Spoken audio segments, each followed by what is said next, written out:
Dahil gaya-gaya tayo, sige mag-vlog na rin tayo mga mare.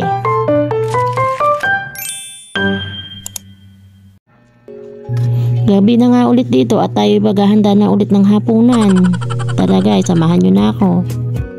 O ayan, syempre unang gawain, linisin ng lababo dahil sobrang kalat niya, nahihirapan tayong kumilos. Kitang-kita nyo naman sa dami ng tambak, may mga hugasing pang naiwan, kaya ako mag-uumpisa muna maglinis bago makakilos. Kaya imbis na nakatingin sa akin tong panganay ko, halika nga't magprito ka dito at ako'y naglilinis. Habang pinagpiprito ko nga at nalingon ako dito sa aso ko, antok na nakaantay. Paano kasi nagtatakam siya dito sa hinahalo kong itlog na maalat na may kamatis, pandagdag namin sa ulam namin ngayong embutido. Di pa na kontento, nagtawag pa ng tropa at para akala siguro kakain na sila.